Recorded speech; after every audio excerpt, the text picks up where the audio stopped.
Nah, jadi ibaratnya pesan saya ya jangan zolim lah. Bang, berarti KR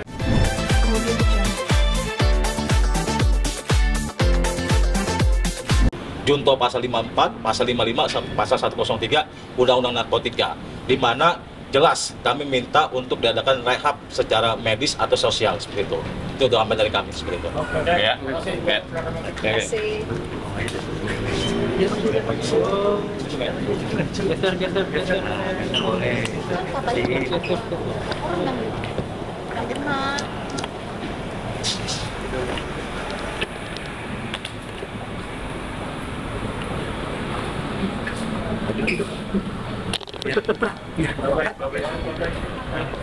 Kanan Rara Kumura, Rara jadi balik Kumura.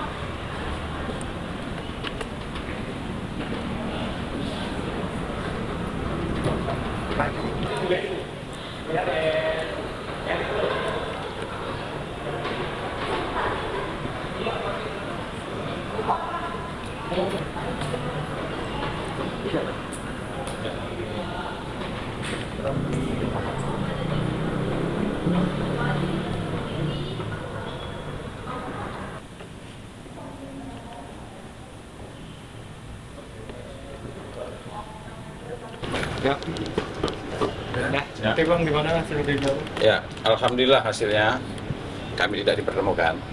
Nah, jadi menurut mereka alasannya katanya agak ribet jaga dibawa. Tapi ini sudah kita prediksi memang. Kenapa? Karena kemarin memang saya juga melihat KR ini luar biasa tegas dia kemarin. Dia mengatakan tegas banget gitu, bahwa apa yang dialami, apa yang dia lihat gitu kan. Salah satunya katanya ketika saya masuk di dalam, saya menghubungi anak saya susah banget, tapi baby bisa pakai handphone di dalam. Nah, jadi memang kelihatannya untuk kita tadi sedikit agak mendesak agar bertemu dengan KR, memang cukup mengkhawatirkan mungkin bagi mereka. Tapi saya ingat tadi, saya juga tadi bincang-bincang sama penyidik tadi, saya pernah bertanya begini. Saya bilang, Pak, waktu KR ditangkap, ini hasil pengembangan atau bukan? Jadi kan KR ini didatangi oleh pihak kepolisian itu sekitar jam 7 malam. Begitu jam 7 malam, dia masuk ke rumah, surat penangkapan dan lain sebagainya sudah disiapkan. Nah pertanyaannya begini, polisi tahu dari mana ya bahwa si KR ini habis memakai narkoba dan memegang narkoba? Karena tidak ada pengembangan. Kalau Onat, kenapa ditangkap? Hasil pengembangan dari si KR. Tapi kalau KR ditangkap, saya juga termasuk salut juga terhadap penyidikan. Berarti ahli nujumnya kuat juga kan? Kenapa di rumah orang dia tahu bahwa ini habis makai dan dia megang barang. Kecuali kalau pengembangan ya, ada orang yang ditangkap duluan, ini enggak. Jadi pertama yang ditangkap itu siapa yang ditangkap adalah KR. Nah cuman pertanyaannya, kok tahu KR itu habis menggunakan narkoba dan habis memberikan narkoba kepada Onat, itu doang yang ibaratnya menjadi tanda tanya besar ya. Menjadi tanda besar kenapa bisa begitu. Tapi sekali lagi lah, saya ingin menegaskan gini, ibaratnya yang dikatakan KR itu sebenarnya pertama, kalau saya ini positif, kan dia diperiksa positif kan, begitu dia diperiksa dia habis menggunakan narkoba, artinya positif. Tapi di BAP tidak dicantumkan ketika dia habis tes urin bahwa dia positif. Makanya si KR ini sempat mengatakan begini, Pak tolong tanya hasil foto ketika kami di tes urin bertiga, Onat, baby, dan dia. Karena pada saat habis tes urin mereka pegang hasilnya, dan itu menurut keterangan dari si KR semuanya positif. Nah tapi yang terjadi adalah yang pertama, si Onat positif memang tapi direhab, kemudian baby negatif, dan si KR tidak disebutkan bahwa disiplinnya positifnya, tidak ada bukti bahwa dia positifnya, sehingga apa? Pasalnya menjadi hilang, pasal penggunanya yang dikenakan apa? Pasal 112, pasal 114. Ini kan cukup membahayakan orang kan. Nah, jadi ibaratnya pesan saya ya jangan zolim lah. Bang, berarti KR yang ditangkap di Sunter ya?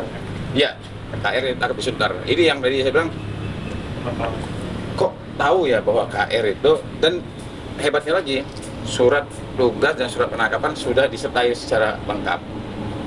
Tapi nanti kita ungkap ini di pengadilan. Tapi pengakuan saya sendiri memakai atau Ya, sebenarnya begini. KR itu pemakai, bahkan ada suratnya. Mana suratnya? Ini, enggak, surat tangannya, tulisan tangannya. itu di baris Tulisan tangannya. di baris. Enggak, bukan di situ, bukan di situ. Ada si KR buat tulisan tangan. Ya. Jadi ya secara tegas KR tadi menyampaikan melalui surat ini KR bukannya bandar atau perantara seperti itu. Dia hanya korban penyalahguna. Ini tulisan tangan dia yang kita coba pelajari. Dia menegaskan bahwa dia siap untuk menerima konsekuensi. Ya. Namun dia tegaskan dia bukan sebagai bandar dan bukan sebagai pengedar seperti itu. Dan tadi kami juga telah meminta untuk kita ajukan surat permohonan untuk dimasukkan pasal 127 ayat 2 seperti itu ya. Jadi sekali lagi kami tegaskan kita masih menganut asas presumption of innocence, asas praduga tak bersalah, bahwa KR ini adalah korban dari penyalahgunaan narkotika, di mana haknya sebagai tersangka itu pun harus dihormati dengan harus kita mohonkan dan kita masukkan pasal 127 dan itu kita harus akomodir seperti itu karena dia adalah anak bangsa yang masih punya masa depan, masih punya tanggung jawab dan masih perlu adanya pembinaan seperti itu.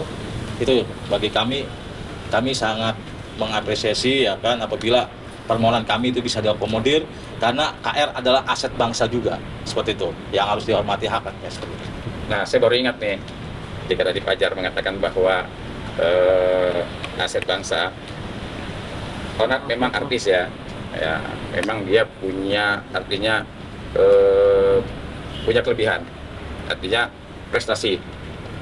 Nah, KR ini ya perlu saya sampaikan bahwa dia seorang atlet, artinya dia orang berprestasi juga.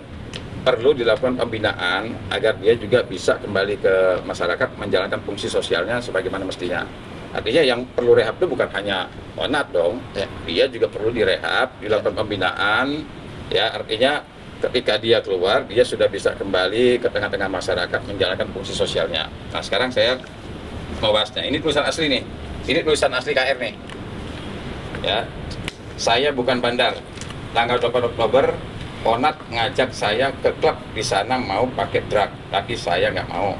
Malamnya Onat dan Baby call saya melalui nomor Onat dan dilanjutkan Baby. Nah, ini jadi soalnya nih. Mereka minta tolong ambilkan ekstasi. Saya sudah tidak mau, tapi Baby bilang parah lu sen, gue ultah, lu tolongin dong. Akhirnya saya tolongin, saya kasih ekstasi. Ekstasinya di tangan Baby. Saat ditangkap Baby positif, tapi sekarang statusnya jadi negatif. Baby positif ganja dan ekstasi, tapi Baby dibuat jadi negatif dan bisa pulang. Padahal jelas Baby ikut pesan barang dan awalnya Baby juga ditahan di sini 3 hari. Waktu 3 hari penangkapan saya masih satu kamar dengan dia. Hari keempat saya dimasukkan ke sel polisi butuh bandar, sedangkan saya ambil ekstasi di klub malam yang saya rasa mereka setoran, jadi mereka tidak bisa ambil. Saya bukan bandar, saya cuma fans yang dimanfaatkan. Saya sudah tak mau lagi dipaksa. Ada bukti-bukti chat, tapi sepertinya dihapus polisi. Saya cuma minta keadilan, jangan pandang bulu. Onat hari kedua aja bisa pegang HP. Sampai sekarang tidak bisa. Saya sampai sekarang tidak bisa menggunakan HP untuk telepon anak saya. Baby jelas memakai saya dengan Baby dan Onat sering pernah party bareng. Terlebih Onat, Baby sendiri yang sering minta tolong saya untuk temani Onat. Jadi bohong kalau menurut Onat kenal sama saya cuma bandar. Saya cuma bandar, padahal kita berteman. Saya punya buktinya semua. Saya dikorbankan. Saya minta kejadian tolong diviralkan kasus saya agar saya dapat keadilan. Saya bukan bandar, saya tidak punya pasien dan BB seperti bandar. Nah, jadi berulang-ulang kali Hah?